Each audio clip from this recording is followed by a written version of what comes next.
High school days ಇಂದನೂ ನನಗೆ ನನ್ನ most favourite subject ಅಂದ್ರೆ ಇಂಗ್ಲಿಷ್. ಅದಕ್ಕೆ ನನ್ನ ಸಬ್ಜೆಕ್ಟ್ನ ಜಾಸ್ತಿ ಓದಿಲ್ಲ ಅಂದ್ರೂ ಐ ರಿಮೆಂಬರ್ ನಾನು ನನ್ನ ಗ್ರಾಜುಯೇಷನ್ ಫಸ್ಟ್ ಇಯರ್ ಅಲ್ಲಿ ಇರುವಾಗ ಇಂಗ್ಲಿಷ್ ಲೆಕ್ಚರರ್ ಹತ್ರ ಸಿಕ್ಕಾಕೊಂಡಿದ್ದೆ.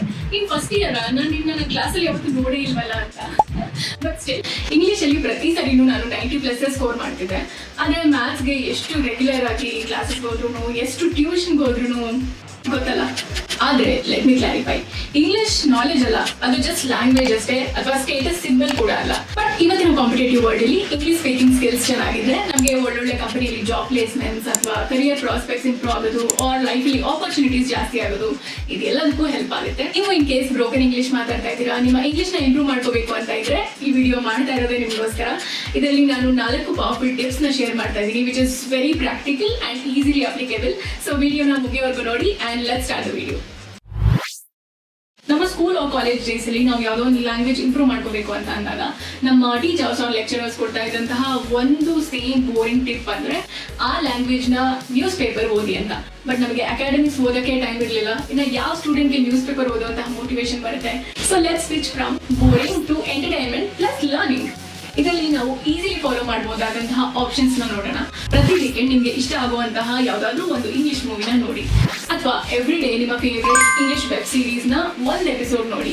ಅಂಡ್ ಬಿಗಿನಿಂಗ್ ಅಲ್ಲಿ ವಿತ್ ಸಬ್ ಟೈಟಲ್ಸ್ ನೋಡಿ, ಆಮೇಲೆ ಸಬ್ ಟೈಟಲ್ಸ್ ನ ಆಫ್ ಮಾಡಿ ನೋಡೋದು ತುಂಬಾನೇ ಇಂಪಾರ್ಟೆಂಟ್. ನಾವು ಮೂವಿ ಡೈಲಾಗ್ಸ್ ನ ಅರ್ಥ ಮಾಡ್ಕೋಬೇಕು ಅಂತ ಅಟೆಂಟಿವ್ ಆಗಿ ನೋಡ್ತಾ ಇರ್ತೀವಿ. ಅಂಡ್ ಆಲ್ಸೋ ನಮ್ಮ 100% ಫೋಕಸ್ ಮೂವಿ ಮೇಲೆ ಇರುತ್ತೆ. ಅಂಡ್ ನಾವು ಫುಲ್ ಕಾನ್ಸಂಟ್ರೇಷನ್, ಫುಲ್ ಫೋಕಸ್ ಇಂದ ಏನೇ ಕೆಲಸ ಮಾಡಿದ್ರು, ಏನೇ ಕಲಿಯೋದಕ್ಕೆ ಟ್ರೈ ಮಾಡಿದ್ರು ಅದರ ರಿಸಲ್ಟ್ಸ್ ತುಂಬಾ ಬೇಗ ಸಿಗುತ್ತೆ.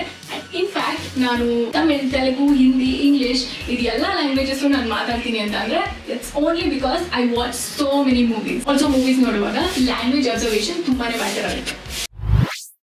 Read book and articles loudly. ನೀವು ಒಂದು ಲ್ಯಾಂಗ್ವೇಜ್ ಕಲಿಬೇಕು ಅಥವಾ ಅದನ್ನ ಇಂಪ್ರೂವ್ ಮಾಡ್ಕೋಬೇಕು ಅಂತ ಇದ್ದೀರಾ ಅಂದಾಗ ಈ ಟಿಪ್ ತುಂಬಾನೇ ಹೆಲ್ಪ್ಫುಲ್ ಆಗುತ್ತೆ. ಅಂಡ್ ನಿಮ್ಮ ಇಂಗ್ಲಿಷ್ ಇಂಪ್ರೂವ್ ಮಾಡ್ಕೋಬೇಕು ಅಂತ ಇದ್ದಾಗ ಇಂಗ್ಲಿಷ್ ಬುಕ್ ಅಥವಾ ಆರ್ಟಿಕಲ್ ನ ಜೋರಾಗಿ ಬಾಯ್ಬಿಟ್ಟು ಓದಿ. ಬಿಕಾಸ್ ನಾವು ಒಂದು ಬುಕ್ ನ ಮನಸ್ಸಲ್ಲಿ ಓದ್ಕೊಳ್ತಾ ಇದೀವಿ ಅಂದಾಗ ಪ್ರತಿಯೊಂದು ವರ್ಡ್ನು ನಾವು ಹೇಗೆ ಪ್ರೊನೌನ್ಸ್ ಮಾಡ್ತೀವಿ ಅಂತ ಗೊತ್ತಾಗಲ್ಲ. ಅದೇ ನಾವು ಬಾಯ್ಬಿಟ್ಟು ಜೋರಾಗಿ ಓದುವಾಗ ಇನ್ ಕೇಸ್ ಯಾವ್ದಾದ್ರು ವರ್ಡ್ ನಿಮಗೆ ಪ್ರೊನೌನ್ಸ್ ಮಾಡೋದು ಹೇಗೆ ಅಂತ ಗೊತ್ತಾಗಿಲ್ಲ ಅಂದಾಗ ಇಮಿಡಿಯೇಟ್ ಆಗಿ ನಾವು ಗೂಗಲ್ ಅಲ್ಲಿ ಅದರ ಪ್ರೊನೌನ್ಸಿಯೇಷನ್ ನ ಚೆಕ್ ಮಾಡಿ ಕಲ್ತ್ಕೊಬಹುದು. ಆಲ್ಸೋ ಪ್ರತಿಯೊಂದು ವರ್ಡ್ ಅಥವಾ ಪ್ರತಿಯೊಂದು ಸೆಂಟೆನ್ಸ್ ಏನ್ ಮೆಸೇಜ್ ಕನ್ವೆ ಮಾಡ್ತಾ ಇದೆ ಅನ್ನೋದನ್ನ ನಾವು ಮನಸ್ಸಲ್ಲೇ ಓದ್ಕೊಳ್ವಾಗ ಅದು ನೀಟಾಗಿ ನಮ್ಗೆ ಅರ್ಥ ಆಗಲ್ಲ.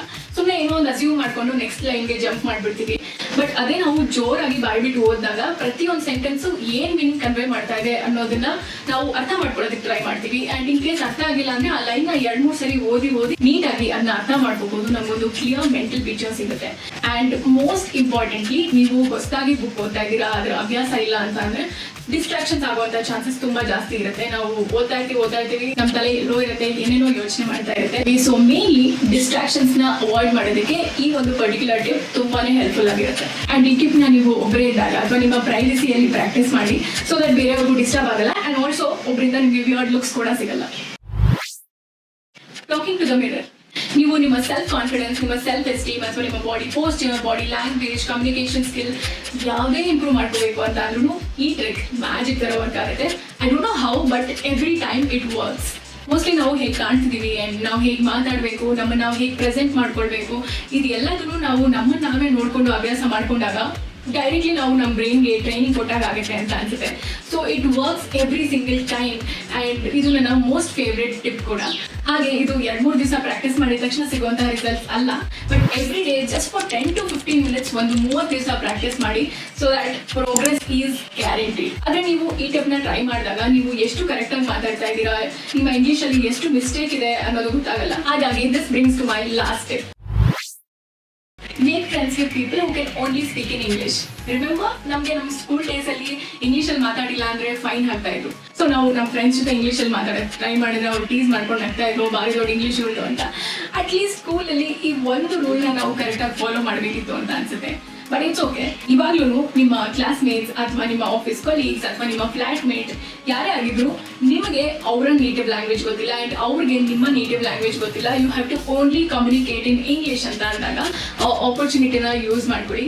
ಅಂಡ್ ಅನ್ಫಾರ್ಚುನೇಟ್ಲಿ ಅವ್ರಿಗೂ ಅಷ್ಟು ಇಂಗ್ಲಿಷ್ ಬರಲ್ಲ, ಬ್ರೋಕನ್ ಇಂಗ್ಲಿಷ್ ಮಾತಾಡ್ತಾರೆ, ಅಥವಾ ನೀವು ಇಂಗ್ಲಿಷಲ್ಲಿ ಮಿಸ್ಟೇಕ್ ಮಾಡಿದಾಗ ಏನಾಗ್ತಾರೆ and you are not very comfortable ಅಂತ ಅಂದ್ರೆ ಎಷ್ಟೊಂದು ಆ್ಯಪ್ಸ್ ಇದೆ. ಆ್ಯಪ್ ಸ್ಟೋರ್ ಅಲ್ಲಿ ಯು ಕ್ಯಾನ್ ಟ್ರೈ ಕ್ಯಾಮ್ಲಿ ಅಥವಾ ಡಿಯೋಲಿಂಗೋ, ಇದರ ಎಷ್ಟೊಂದು ಇಂಗ್ಲಿಷ್ ಲರ್ನಿಂಗ್ ಆ್ಯಪ್ಸ್ ಇದೆ. So you can try every day ಒಂದು 30 minutes ಸ್ಪೆಂಡ್ ಮಾಡಿ ಸಾಕು. And that's it. ನಾನು ಅವಾಗಲೇ ಹೇಳಿದಾಗೆ ನಾನು ಶೇರ್ ಮಾಡಿದಂತಹ ಎಲ್ಲ ಟಿಪ್ಸ್ ತುಂಬ ಪ್ರಾಕ್ಟಿಕಲ್ ಆ್ಯಂಡ್ ಈಸಿ ಆಗಿದೆ ಫಾಲೋ ಮಾಡೋದಕ್ಕೆ. So make sure you follow them from today only. ಲ್ಯಾಂಗ್ವೇಜ್ನ ಒಂದು ಲ್ಯಾಂಗ್ವೇಜ್ ಥರ ಅಷ್ಟೇ ನೋಡೋಣ. So see you in the next video. Bye.